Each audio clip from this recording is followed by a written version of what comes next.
మనతో పాటు దాసోజు శ్రవణ్ గారు ఉన్నారు, మాట్లాడడం ఎటువంటి రియాక్షన్ ఉండబోతుంది వీటిపైన విషయాలు. సార్ చెప్పండి, ఒకవైపు ప్రభుత్వం ప్రశ్నించే వాళ్ళపైన కేసులు పదే పెడుతూ వస్తుంది, దానిపైన ఈరోజు డీజీపీ ఆఫీస్లో కంప్లైంట్ ఇవ్వడం జరిగింది. నిజంగానే ఈ కంప్లైంట్ని వాళ్ళు సీరియస్గా తీసుకొని చర్యలు తీసుకుంటారా ప్రభుత్వం వైపు, లేకుంటే తూతూ మంత్రంగానే ఇట్లాంటి విషయాలు ఏమైనా జరుగుతాయా? ఇప్పుడు ఒక చిన్న ఉదాహరణ అండి, ఎంత చిన్నపిల్లల కేసు అంటే ఇది.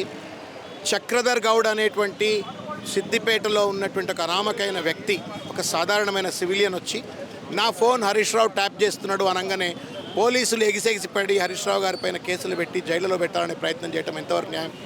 ఇవాళ తెలంగాణలో ఉన్న ఏ మంత్రి కూడా, ఏ శాసనసభ్యుడు కూడా, ఏ మంత్రి కూడా స్వేచ్ఛగా ఇవాళ రెగ్యులర్ వాట్సాప్ కాల్స్లో మాట్లాడతలేరు. అయితే వాట్సాప్, ఫేస్ టైం, లేకపోతే సిగ్నల్ ఇటువంటి వాటిలో మాట్లాడుతూ ఉన్నారు. దాని అర్థం ఏంది? ఫోన్ ట్యాపింగ్ అవుతుందని చెప్పని భయపడతా ఉన్నారు, బహిరంగంగా చెప్తా ఉన్నారు మా ఫోన్లో యాడ్ ట్యాప్ అయితే అని. ఇవాళ ఎవరైనా ఒకవేళ వచ్చి నా ఫోన్ ట్యాప్ అవుతుందని రేపు నేను రేవంత్ రెడ్డి గారు ట్యాప్ చేస్తున్నాను నేను కంప్లైంట్ ఇస్తే రేవంత్ రెడ్డిని అరెస్ట్ చేస్తారా? రేవంత్ రెడ్డిని కూడా జైల్లో పెడతారా? తప్పుడు కేసులు పెడతారా? ఒక దుర్మార్గమైన రీతిలో అధికారాన్ని అడ్డం పెట్టుకొని పోలీసులను తొత్తులుగా వాడుకుంటూ ఇవాళ రేవంత్ రెడ్డి హరీష్ రావు గారిని అణిచివేసే కుట్ర చేస్తూ ఉండు. అసెంబ్లీలో ఎదుర్కోలేకపోతా ఉన్నాడు, క్షేత్రస్థాయిలో ఎదుర్కోలేకపోతా ఉన్నారు. కృష్ణార్జున్ లెక్క కేటీఆర్ గారు, హరీష్ రావు గారు ఇద్దరు అసెంబ్లీలో నుండి మాట్లాడితే నోట్లో నీళ్లు దములుకుంటూ సమాధానం చెప్పలేక ఇవాళ ప్రజల ముందు పలుచనవుతున్న రేవంత్ రెడ్డి తన్ను తాను కాపాడుకోవడం కోసం ఇవాళ పోలీసులను అడ్డం పెట్టుకొని హరీష్ రావు గారి పైన కేసు పెట్టే ప్రయత్నం చేస్తూ ఉన్నారు. దుర్మార్గం. రెండవది ఏంటంటే, ఒక పక్కన సాక్షులను పోలీసు వాళ్ళు బెదిరించాల్సిన అవసరం ఏంటండి? Police is police. మీరు you are the custodians of the constitution. రాజ్యాంగాన్ని రక్షించమంటే రేవంత్ రెడ్డి రక్షకులుగా మారితే ఎట్లా? రేవంత్ రెడ్డి ప్రజాపాలన పేరు మీద అధికారంకి వచ్చి పాలగాల లెక్క కొంతమంది పోలీసులను మార్చుకొని వాళ్ళను ఉసిగొల్పి వాళ్ళ హరీష్ రావు గారి పైన, కేసీఆర్ పైన, కేటీఆర్ పైన తప్పుడు కేసులు పెట్టాలని ప్రయత్నం చేస్తూ ఉంటే రాజ్యం ఏంది, రాజ్యాంగం ఏంది, ప్రజాస్వామ్యం ఏందని చెప్పని వాళ్ళ ప్రశ్నిస్తూ ఇవాళ డీజీపీ దగ్గరకు వచ్చి కంప్లైంట్ చేయడం. ఏదైతే చక్రధర్ గౌడ్ మీరు అన్నట్టు తనపై కూడా పెద్ద ఎత్తున ఆరోపణలు వచ్చినాయి. అక్కడ పోలీసులు ఈ ఆరోపణలను ఎందుకు పట్టించుకుంటలేరంటారు? తనపైన వచ్చిన తప్పుడు కేసు ఆరోపణల విషయంలో మొత్తం వ్యవహారం వెనుక ముఖ్యమంత్రి రేవంత్ రెడ్డి గారు ఉన్నారు. ఇవాళ తోలు బొమ్మలను ఆడించినట్టుగా పోలీసులను, అటు చక్రధర్ గౌడ్ని ఇంకా కొంతమందిని ఆడిస్తూ ఇవాళ బీఆర్ఎస్ పార్టీ పైన దుమ్మెత్తి పోసేందుకోసం, హరీష్ రావు గారిని టార్గెట్ చేయడం కోసం ఈ మొత్తం వ్యవహారాన్ని నడిపిస్తూ ఉన్నాడు. 101% ఇవాళ ప్రజల యొక్క గొంతుకగా మారిన బీఆర్ఎస్ పార్టీ కీలక నాయకత్వాన్ని ఇవాళ అణచివేసే కుట్రలో భాగంగా ఇవాళ కొంతమంది శిఖండిలను అడ్డం పెట్టుకొని రేవంత్ రెడ్డి ఆడుతున్నటువంటి ఒక దుర్మార్గమైన నాయకత్వం, దుర్మార్గమైన పరిపాలన.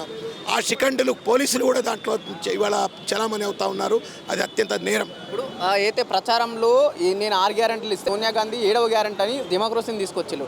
7వ గ్యారెంటీ తెలంగాణలో అమలు అయితే లేదా ప్రస్తుతం? There is no democracy in Telangana. ఇది కంప్లీట్గా కూడా పోలీస్ రాజ్యంగా మారిపోయింది. ప్రజాపాలన పేరు మీద అధికారంకి వచ్చి ఒక పోలీస్ రాజ్యంగా ఇవాళ తెలంగాణను మార్చివేసినారు.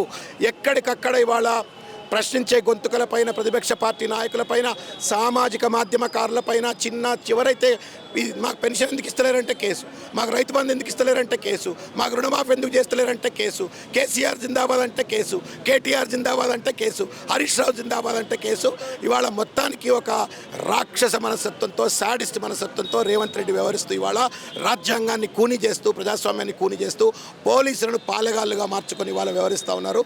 ఇది నేరం, ఘోరం. మేము డీజీపీ గారికి చెప్పాం. డీసీపీలకు, ఏసీపీలకు ప్రభుత్వాలతో ఏం సంబంధం అండి? ఇవాళ రేవంత్ రెడ్డి ఉంటాడు, రేపు ఇంకో ముఖ్యమంత్రి వస్తాడు, రేపు బీఆర్ఎస్ పార్టీ అధికారంలోకి వస్తుంది. మరి మేము కూడా వచ్చిన తర్వాత వాళ్ళ పట్ల జులుం చేయాలా అని చెప్పని కూడా అడగటం అయింది. తప్పనిసరిగా విజయ్ కుమార్ గారిపైన, మోహన్ కుమార్ గారిపైన, వీళ్ళందరిపైన చర్యలు చేపట్టాలా. చేపట్టని పక్షంలో మేము డిపార్ట్మెంట్ ఆఫ్ పర్సనల్ అండ్ ట్రైనింగ్కి వెళ్తాం, ఢిల్లీకి, నేషనల్ హ్యూమన్ రైట్స్ కమిషన్ దగ్గరికి వెళ్తాం, గవర్నర్ దగ్గరికి వెళ్తాం. ఇవాళ ఐఏఎస్లు కొంతమంది సిరిసిల్లలో చూస్తూ ఉన్నాం. ఇవాళ అక్కడ ఉన్న జాట్ ఎవరో ఆయన ఇష్టం వచ్చినట్టుగా ఇవాళ కేటీఆర్ గారు బొమ్మ ఉంటే పాల కేంద్రం ఎత్తేయాలా, ఛాయ్ దుకాణం ఎత్తేయాలని చెప్పని వివరిస్తూ ఉన్నాడు. ఇవాళ హరీష్ రావు గారి పైన దొంగ కేసులు పెట్టాలనే ప్రయత్నం చేస్తూ ఉన్నారు. ఈ ఐఏఎస్లు, ఐపీఎస్లు ఎవరైతే తొత్తులుగా మారి వ్యవహరిస్తూ ఉన్నారో వాళ్ళందరిపైన తగు చర్యలు తప్పనిసరిగా చట్టబద్ధంగా మేము తీసుకుంటాం.